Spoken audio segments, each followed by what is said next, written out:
your sentences on a low and not on a high. A lot of us go, hi, how are you? Yeah, no, no. We don't speak like that. We speak with conviction. If you want to speak with conviction, you end every single sentence on a low, because that means you mean what you say. Do not end words or phrases on a high. End them on a low. Hi, how are you? Conviction. Hi, how are you? Walked over. How was your day? Conviction. How was your day? You're unsure. I believe in myself versus I believe in myself. You don't believe. You have to speak with conviction in everything that you do. So someone told me that you're not confident, that you lack this self-assurance in yourself. Now let me give you a few things about confidence. Half of it is just pure delusion. Half of it is just believing that you are worth more than what you see. Half of it is looking around and being like, I don't belong here. I deserve better than what I see. That is where confidence, or the genesis of confidence, is found. Confidence is about knowing that you are worth it. And you have to teach that to yourself every morning by waking up in the mirror and being like, I am that person. I am him, or I am her, or I am them. I am the person that I say that I want to be, and the world around me will reflect that back to me as long as I say that it is the truth. I decide what the truth is. And if I say that the truth is I am confident, I deserve better than what I see, then that's exactly what I'm gonna get. This is officially what we call the confidence diaries. Conviction is something that it is the belief, right? The belief in what you say. And if you do not believe in what you say, then learn to read books and gain knowledge so that what you say is valid. The reason a lot of us don't have confidence is because what comes out of our mouth, right? We don't constantly renew our knowledge of the world. And therefore, because of that, right, we're constantly spewing out nonsense. We're genuinely speaking, not because we're ignorant, but because we're refusing to constantly renew our knowledge. If you speak about the exact same thing and your speech is constantly repeating the exact same thing every single day, then the problem is not your speech. The problem is you. The problem is that you're not renewing your mind. The problem is that you don't have anything new that you're feeding your mind. The problem is that you're not making extra time to study. You don't stop studying because you left the education system. You don't stop studying, right, because you're not studying for a test. You study, right, because you want to have knowledge. You want to be equipped enough to survive in this world. If you cannot put a message across in this world, you're not gonna survive. Half of everything, every person that you see that has power simply just knows how to put sentences together in a way that they empower other people. You need to know how to intonate in ways that speak to people's heart. If I spoke to you and I was like, you need to intonate no, I say you need to intonate. I say it loudly, and I say it again on the low tone. And I also say it, right, with a bit of anger and a bit of fuel behind it, energy. Every word that you say has to have energy when you're trying to convince people of things. But there's no way you're gonna speak with no energy, no conviction, no belief in what you're saying, and somehow, right, you're gonna be confident. No, you're not gonna be confident. Somebody else who has a louder voice, right, is gonna basically go over you. Not because they want to do that, but because your voice is so insignificant and cannot be heard and is so minor, right, that what you're saying is not even relevant. That somebody else who believes that something else they have to say is relevant is speaking over you. You don't allow yourself to really speak of what you believe in or really speak with that conviction. And therefore, somebody else is gonna eat you for breakfast. Like somebody else who has something major and they believe in that thing, it's gonna eat you for breakfast. Public speakers, people who have trained in public speaking, will eat you for breakfast. Not because they want to eat you for breakfast, but simply because what you're saying is that insignificant and nobody can hear you and you don't even believe in what you were saying. You study so that you have belief in yourself. You study so that you do not feel dumb. You study so that you are not the dumbest person in the room. And then, after you learn that you're not the dumbest person in the room by studying daily, right? What happens next? Now you become very specific with what comes out of your mouth.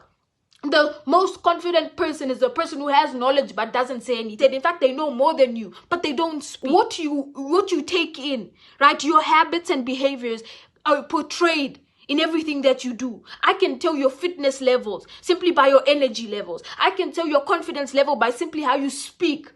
How do you speak? How long are your sentences? Can you keep long sentences together or not? And why cannot you? Because you don't know how. You haven't worked on doing that. And therefore, right, I don't believe that what you're saying is that relevant, right? That's why people do not stop and look at you when you speak. You know that people have invested in what you have to say when they stop everything to hear you. When the whole table stops to hear you. Why? Because they know that what comes out of your mouth is pure gold. It is pure lessons. It's something that they want you. It's pure wisdom that cannot be found, right, by daily conversation. No, that is pure wisdom of really, thinking about yourself and really sitting down and taking time to reflect on yourself. That is where true wisdom, knowledge, and counsel of others comes from. Sitting down in silence with yourself and not putting music inside your ears, not, constantly being with other people, not constantly consuming things, but sitting down with yourself and facing your own demons. And I can tell a person who has faced their demons by the level of peace their energy brings versus the ones who haven't. Because every time they walk into the room, there's chaos. Everything they consume is chaotic. It means your trauma has not been addressed and you're not a peaceful presence. And therefore, I don't really want to listen to you because I feel like you bring this negative energy, right? And you're just chaotic. So confidence, again, is in the detail of knowing I know what I say I know. And I am who I say I am. Who do you represent when you walk into a room? Whose struggle do you walk with? Is it your own struggle? Is it the activism that you believe in for this specific cause? Who do you represent when you walk into a room? Because that will really skew your confidence levels upward. Because you know that even if I don't believe in myself, I believe in my cause. And because I believe in my cause, I know that nobody listens to people who don't, walk and carry themselves like somebody. So I'm going to walk and carry myself like somebody so that my cause is heard. I'm telling you, people who have confidence is because they believe they're ordained to be in that room. It is because they know they deserve to be there. Because if they're not there, then who will represent their cause? That is where that confidence comes from, that inner conviction. To say that, look, even if I don't believe deeply that I should be or deserve to be in this room, I know that I've been called by God to be in this room. And because of that, I'm going to act and walk like I do. I'm going to buy clothes that represent that. And also, what type of clothes do you wear? The color scheme of your clothes represent the color scheme of who you are.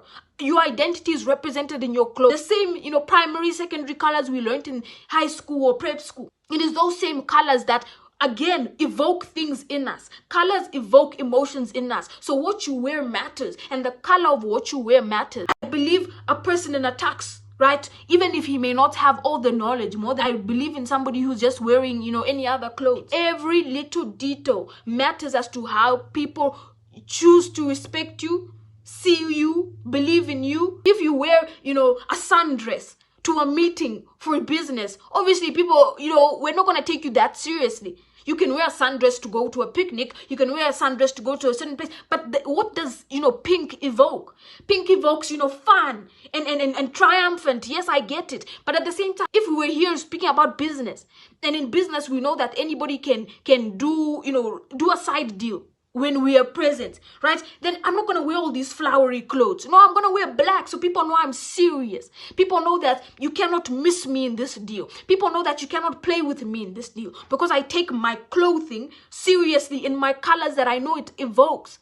It is using the sensory parts of life to evoke an emotion out of other people. Why do people buy black cars and not yellow cars? Why do people buy, a yellow car as a sports car, right, when they've achieved so much, right? Whereas a black car, when they're just starting off, because of what it represents. When I have reached a certain level of success, right, then I can wear what I want, I can be who I want, right? I can buy whatever car I want to buy. My car can be maroon if I want it to be. My car can be yellow, but it is an expensive car. So it's still themes are being portrayed here. It is still those same themes that are going on in my life.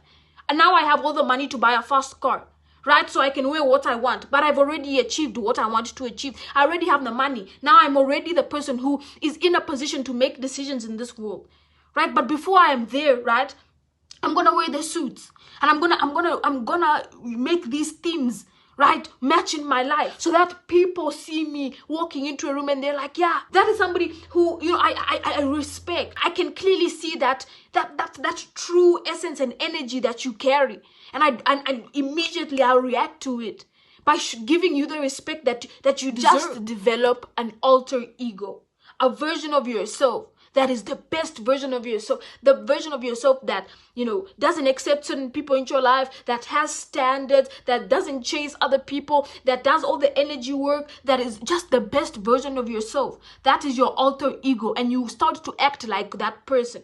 And quickly you become that person. And quickly your life changes according to the person you've said is your alter ego. Because that person is you truly. It is just that you've not walked into that person yet. So you act like the person you want to be, and you become that person. You act like your alter ego, and you show up like your alter ego. And before you even realize what has happened, you're exactly who you said you wanted to be. And you have every success that you always said you wanted to have.